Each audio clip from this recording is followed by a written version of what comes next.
We're starting chapter 7 today, and this lecture is going to be covering pages 97 through 101. So what we're going to be talking about today is the critical period of American history. So the critical period immediately follows the War for Independence. So the critical period roughly lasts from 1781 to 1789. And the reason it's called the critical period is because the United States was in a very difficult transition period from transitioning from being colonies to being a nation. And establishing a new nation was very difficult.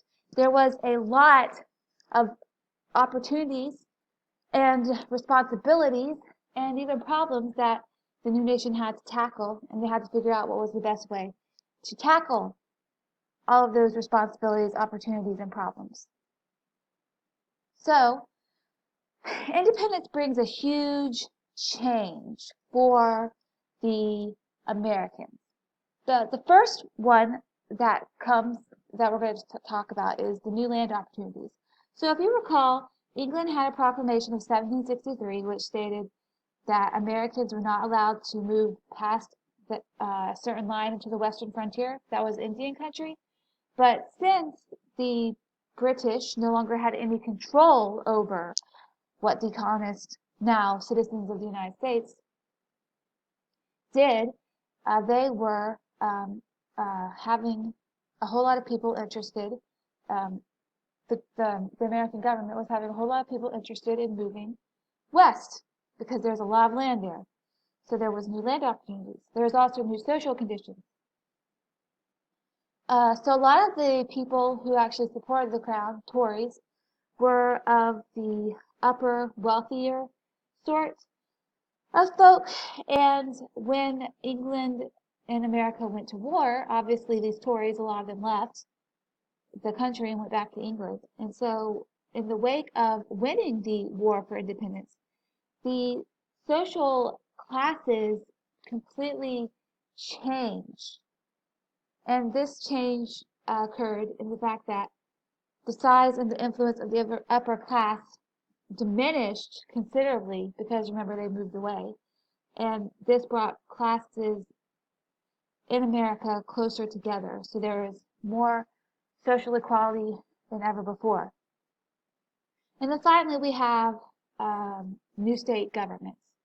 So independence brings about a need for a new form of government amongst the former colonies, now states. So the former colonies all take to task this idea of writing a document that defines the powers of government, that is, a constitution. So several of the states drew up state constitutions based upon colonial charters, just making minor alterations. But there is one of note that we need to mention, and that's Massachusetts. So Massachusetts did something a little bit differently than the other colonies when drawing up its new constitution. The other colonies decided what they wanted their constitution to be, and then they had an assembly or a special convention called in which they adopted the new proposed constitution, versus Massachusetts, which actually created the Constitution, and then they submitted it to the people for ratification. Now, ratification means approval. They wanted the people to approve. And after this, when any new state governments entered the Union, they would follow the example that Massachusetts set, which was submitting the Constitution to the people for approval. And also, this example was followed in the ratification of the Articles of Confederation, which we'll be talking about in just a few minutes. But just to say a couple more things about state governments. The state governments were very similar. They had bicameral legislature, that means two-house legislature, with broad powers. They also limited the power of the governor. Nobody wanted anybody in government to have too much authority because the Americans had had bad experiences with that with the British, and so they limited the authority of people like the governor.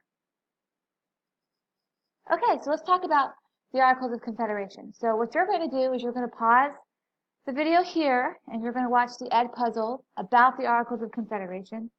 And when you're finished with that, you can come back and watch the rest of this video.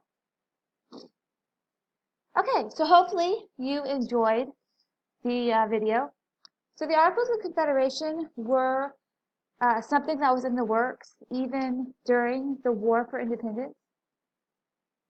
And this was led by John Dickinson. He was part of the committee that was established by the Second Continental Congress, and in this committee they decided to draw up plans for how they wanted the country to be governed in the event that they won the war.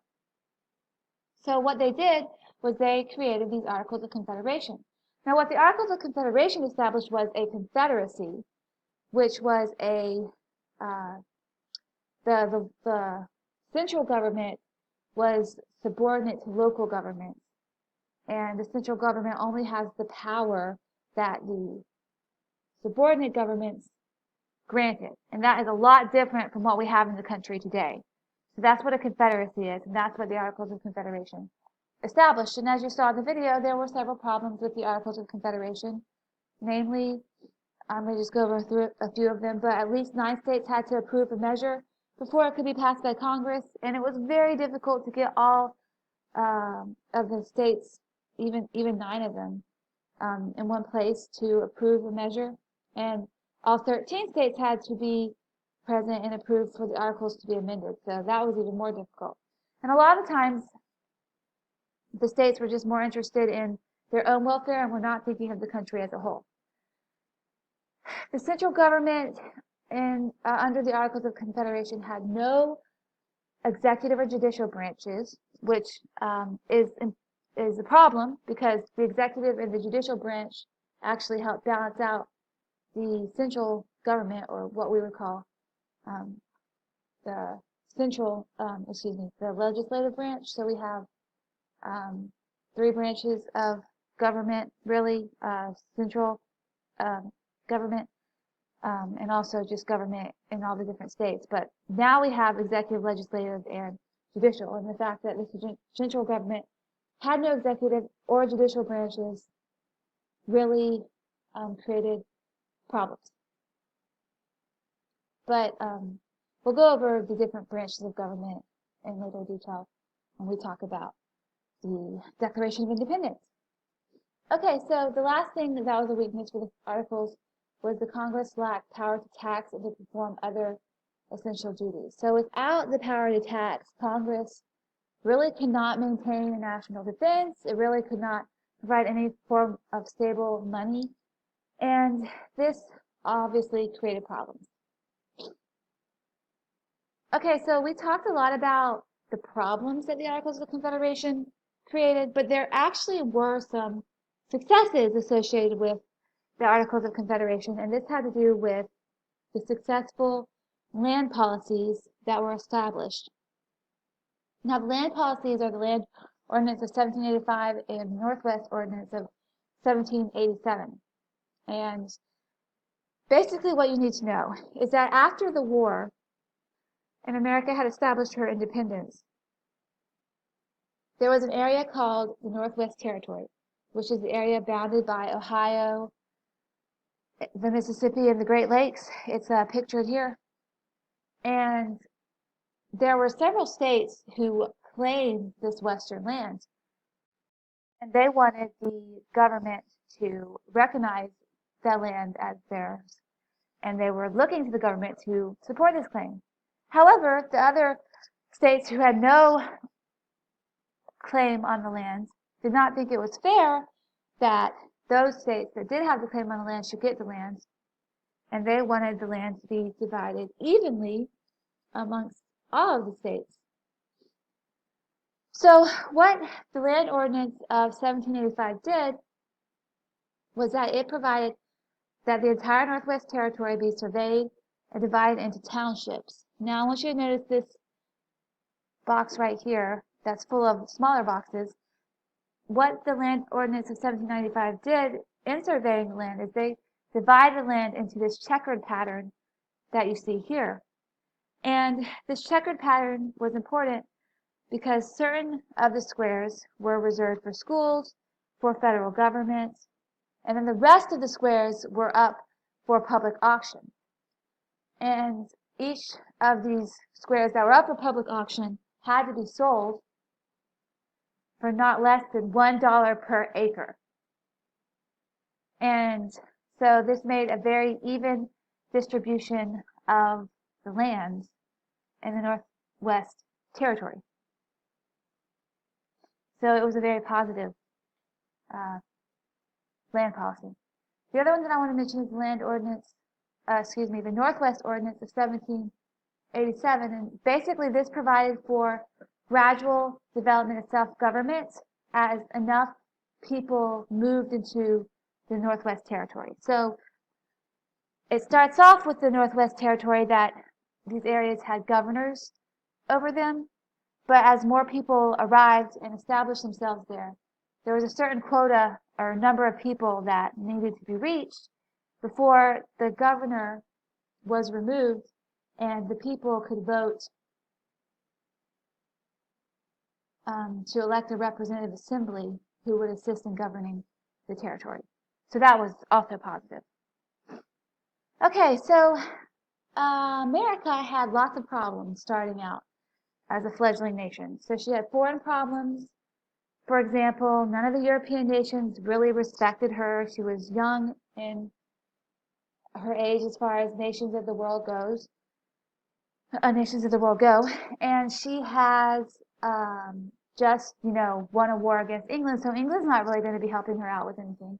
In fact, England tries to make it as difficult as possible for America by refusing to send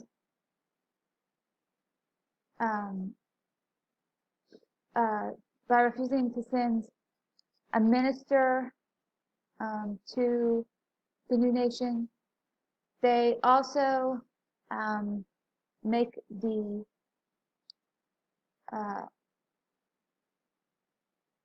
economic problems within America worse because they refuse to allow many American goods to enter ports in England and the British West Indies. And then they flood America's ports with cheap British goods, which deprives the Americans of the right to manufacture because people are always going to buy what's cheapest. In addition to England causing problems, Spain ignored the provisions of the Treaty of Paris, which fixed the southern boundary of the United States and provided Americans with free use of the Mississippi. And there was also problems with pirates on the coast, the northern coast of Africa. Barbary pirates harassed Americans and even demanded bribes that Congress could not afford to pay. So they had lots of issues. And then, of course, there was domestic problems, and a lot of this has to do with money and paying debt. And also, like I mentioned earlier, England is purposely wrecking America's economic system. Okay, so there's one really important domestic dispute that I want you to watch Ed Puzzle about, and that's Shay's Rebellion. So we're going to pause the video here, and you're going to watch that. All right, so hopefully by the end of this lecture, you've gotten an idea that America was in a very critical period, and that if something wasn't done, America was going to crumble as a nation. And in fact, a little bit later in 1787, during the time when the new Constitution has been written and they're waiting for the approval of it, George Washington comments, should the states reject this excellent Constitution, the probability is that an opportunity will never again offer to make another in peace, the next will be drawn in blood. So basically what he's saying is if they can't figure out a document that can govern the land well, the country is just going to dissolve into civil war. But fortunately, they are going to find a document, and that document is the Constitution, and you are going to learn more about that tomorrow. Thank you. Bye.